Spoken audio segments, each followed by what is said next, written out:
Hi everyone, I'm Olga Villaverde. And I'm Amber Milt. Welcome to The Balancing Act. Focusing on our health today, we're going behind the mystery and learning more about a rare blood cancer that, when left undiagnosed or untreated, can lead to blood clots, heart attacks, and even stroke.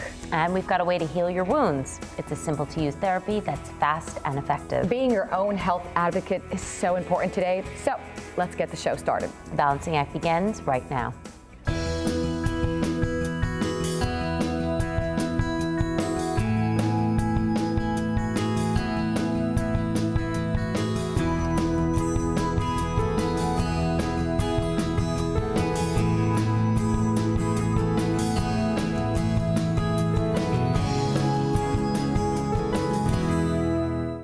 It's a too familiar scene, a wound that's not healing quickly enough. Well, Olga's going to learn about a wound therapy that's simple to use and will help your wound heal faster. Take a look.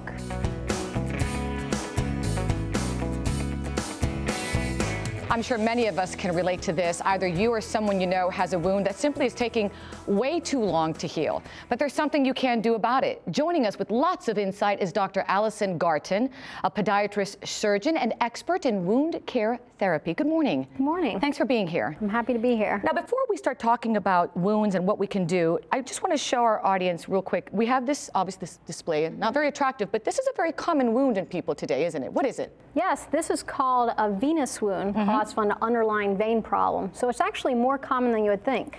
So how often, doctor, do you see a wound that takes maybe a bit longer to heal than expected?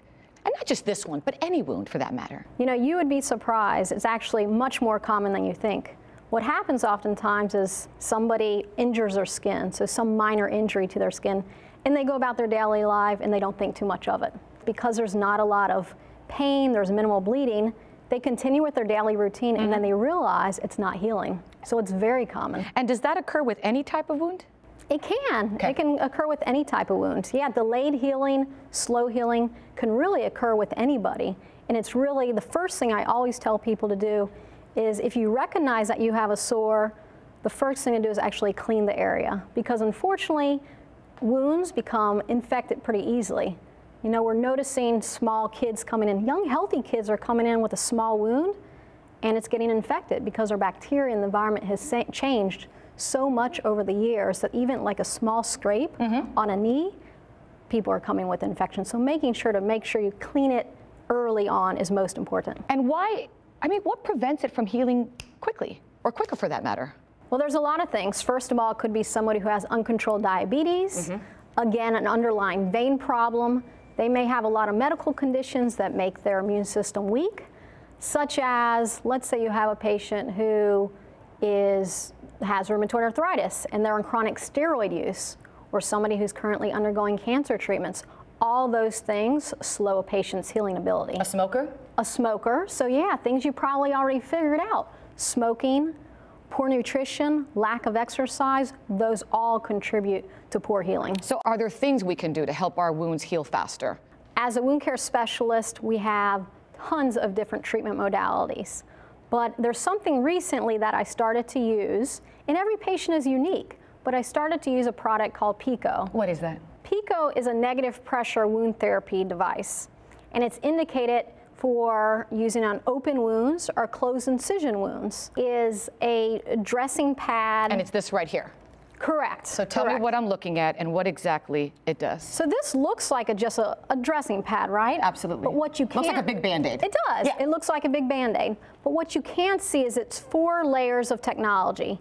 And this first layer you see here goes directly on the wound bed, but it protects the wound from the outside environment. So it limits chances of the wound getting infected with this on. Okay. Secondly, because it is a nice dressing pad, it limits the chances of a re-injury to the wound itself. And I could feel the cushion in there. Correct. Okay. But the last 3 layers are really where the true technology is. It evaporates and wicks away the excess moisture. And why that's important is because having that negative pressure on the wound really helps reduce the edema by helping promote healthy tissue. Okay, so let's go back to the leg. I see there are different sizes. Yes. We're going to talk about this in just a bit. Okay. But tell me what you would do with this poor individual who has this wound. So yes. How does PICO help this? PICO comes in several different dressing pad sizes. So what I would do is determine what size is best for this wound. So I want to make sure the dressing pad is slightly larger than the wound itself. Okay, so you kind of cover it and beyond. And it's exactly what you said before. It is very similar to a Band-Aid. So you have the adhesive on the back side. So what I'm going to first do is take off the adhesive from one side. Okay. And place it over the wound. So pretty easy to use. Very easy. And then I'm going to take the adhesive from the other side and place it directly on the wound itself. Okay. And then you're just going to firm out the edges here. So what this is doing is creating negative pressure on the wound itself and pushing away the fluid that is in the wound itself by minimizing the destruction to the surrounding tissue. The one thing I want to mention is you want to make sure this port, you can see the wound is here. I've tried to move the port away from the wound just a little bit. And so let's go ahead and start the device, or show you how we'd start it. And we would just hit this button. And so the patient actually would feel no discomfort when the device is on. No pain whatsoever. They may feel a little bit of pressure, but I can't tell you I've ever had a patient who's had discomfort using this device. So a lot of patients just stick it in their pocket and nobody knows they have a wound. And they leave it on for how many days? And depending on the amount of drainage, it can be left on up to 7 days, which is really nice for the patients. So from a family standpoint, from a caregiver standpoint, there's a lot of ease with this use. Touching upon this one here, this is obviously an open wound. We have a larger size, same concept? Yes. You would put it over? Exactly. And the patient would get better? Exactly. Well, it will help heal the wound, and again, we're trying to help promote this healthy tissue. And doctor, can you use PICO on all types of wounds? You can use it on almost all types of wounds, from a 12-year-old healthy boy who fell off their bike to a patient who might have a diabetic foot ulcer. It can be used on almost any wound type, from open wounds to the closed incision sites. Even someone who had a C-section like me? Yes, yes. Surgeries, C-sections, hysterectomies, a lot of orthopedic surgeries, knee and hip replacements, very commonly used now to use PICO. And the whole goal of that is to reduce the likelihood of that incision site opening up. We call that a wound dehiscence. And unfortunately, if a wound opens up, the patient is much more likely to have an infection and oftentimes have to be readmitted back to the hospital for another surgery or for antibiotics. And who uses this actual therapy? Doctors, nurses? Yes, nurses and doctors, pretty much any healthcare professional. It's a relatively new product, so if you want to talk to your healthcare provider about it, make sure you bring that up as an option. Because I was going to tell you 15 years ago, I did not have this option, and I would have worn it because I do have a scar, and I've lived with it. It is what it is. You know, I've got keloids, but too late now, 15 years later? Sorry. Plastic surgery? Plastic Possibly. surgery. It's okay. I can live with it. Doctor, thank you so much. I do appreciate your time, and thanks for all the information. Thank you. Plastic surgery it is. And if you'd like more information on PICO, you can visit their website, possiblewithpico.com, possiblewithpico.com, or check out our website, thebalancingact.com. And coming up, better ingredients for a healthier lifestyle. Stay with us.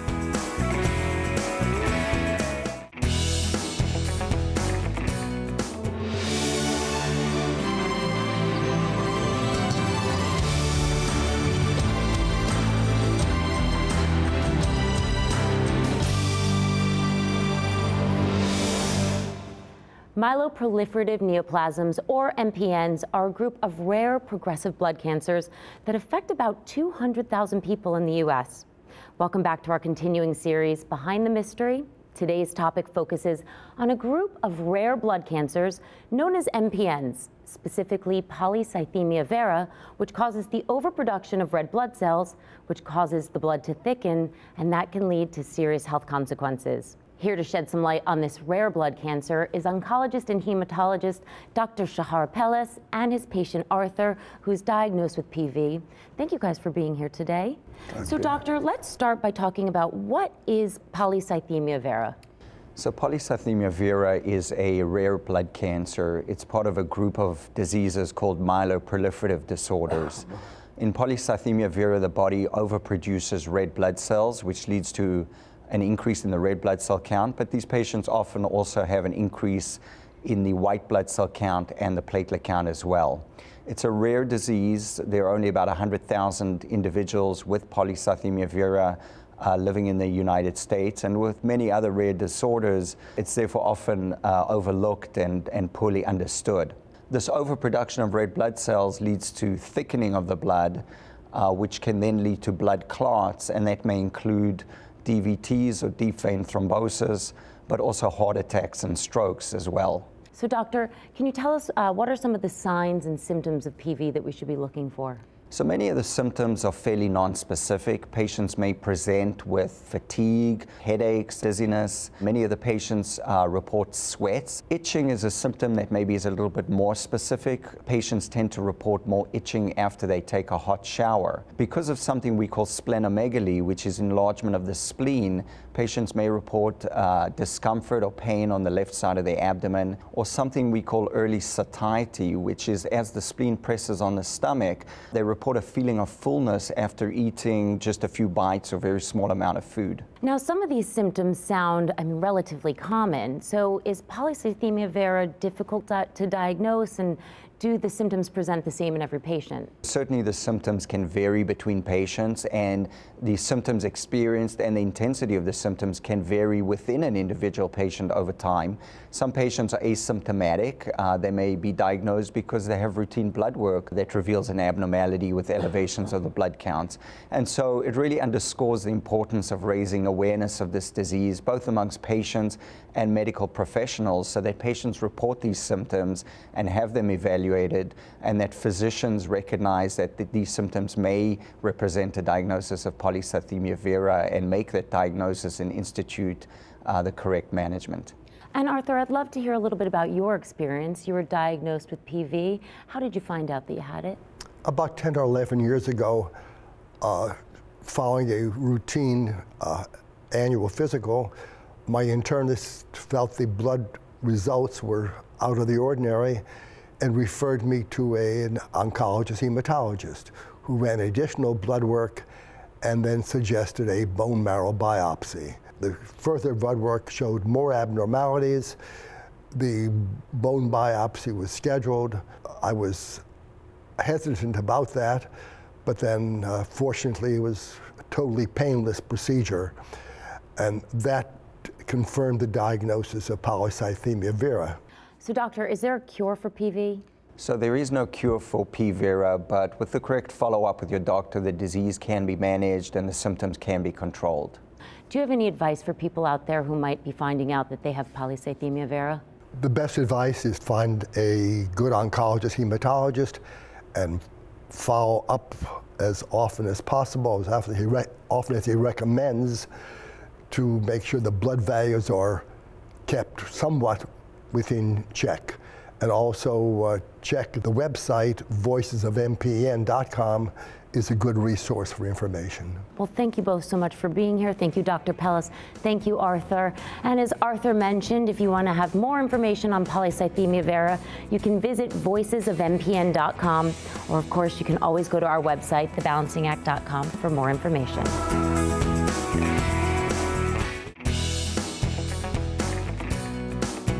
What if I told you there's a simple wellness trick that only takes 5 minutes a day, costs nothing, and helps cleanse your body inside and out? Wow. It's called dry skin brushing. Here to talk about this health benefit is Jeff Van Heck, National Sales Manager from Yerba Prima. Good morning. Good morning. Can you see I'm excited? You are. Inside and out, cleanse your body. That's right. This is great. All right, Jeff, so what is dry brushing? Well, it's exactly what it sounds like. I've never heard of it. Okay, well, it's exactly what it sounds like. Dry brushing the skin in a certain pattern to help stimulate the lymphatic system and kick toxins out of the body. So why would people do this, brush their skin? Well, it's very important because the lymphatic system has no central pumping mechanism, so it has to travel backwards in an upward motion towards the heart. And when you move it along with the dry brush, it actually helps to stimulate that process, removing toxins from the body. And the benefits are? The benefits are healthier, happier body. Okay. Going to help to remove those toxins, those unwanted toxins from the body. It also helps to exfoliate the dead skin cells, which is very important because you're opening up the pores and you're bringing the new cells to the light of day. And of course, I'm going to bring to light something that many women worry about, which is Cellulite. Cellulite. Not that I have anything, okay? But just in case I do, show me how this works and how it would improve cellulite. Okay, well, this is actually being used by a lot of salons and alternative health practitioners throughout the country for detox and also for cellulite as a beauty brush. Okay. And what you want to do is you want to start on the outer parts of the body. So you would start with the hands and the feet. You would go up your legs. You'd want to come up your arms, brush your back, and then do your torso. And you want to start very gently because you don't want to irritate the skin, especially if you've never done a dry skin brush before. But over time, this will actually get softer, and you can adjust the amount of pressure that you use. And I would do this before a bath or after a bath? I'm going to assume before. You would do it before showering, and it'll help. You'll feel invigorated after doing it. Usually use it for about 2 to 3 minutes, and then get in the shower. It's going to help to wash away all the dead skin cells, and it's also going to help to get rid of those toxins. And what about wrinkles? I mean, could I use it here? No, you would not want to use it on your face. Not on my face. Not the face, the breast, or the groin. Okay, Yeah. Those are good areas not to do it. And after I do it, what would I notice? I'm going to try it. You're going to notice your skin is going to feel much better. You're going to feel more supple. You're kicking out the toxins, so you're going to feel invigorated that way. And overall, you're going to be improving your health. And what do you tell the skeptics out there to say, come on, come on, a dry brush? Well, I'll tell you, dry brushing has actually been used by cultures around the world for hundreds, if not thousands of years. And so this is not a new concept by any stretch. And we invented the category of cleansing, whole body detoxing over 35 years ago in the natural foods industry. So I tell my skeptics, you can count on Yerba Prima. Okay, thank you so much. You always have great information. Can I keep it? Absolutely. I'm going to try my dry brush tonight, all by myself. And this has been a great segment. So to find out more information about dry brushing and where you can find this, stop making me laugh, this skin brush, go to yerbaprima.com. That's yerbaprima.com, and go to our website, thebalancingact.com. So this is kind of cool. We've seen it.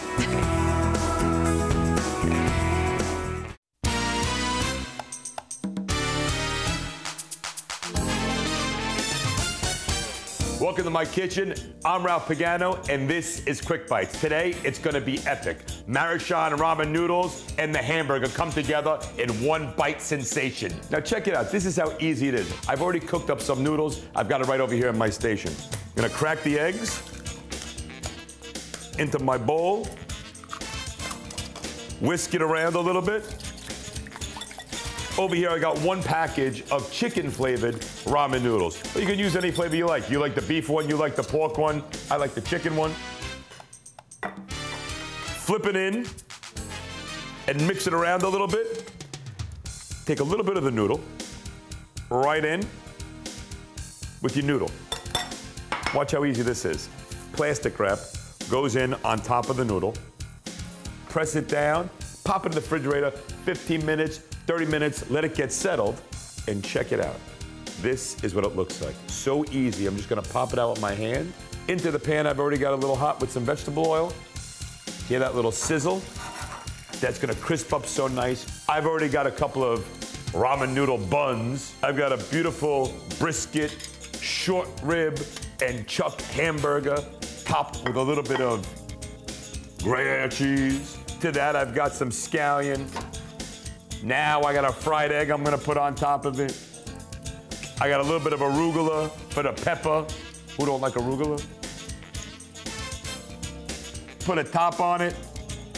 Look at this burger. It looks absolutely amazing. Now check it out. For more great recipes, go to maruchan.com or check out our website, thebalancingact.com. Remember, this has been a quick bite, but chew slowly.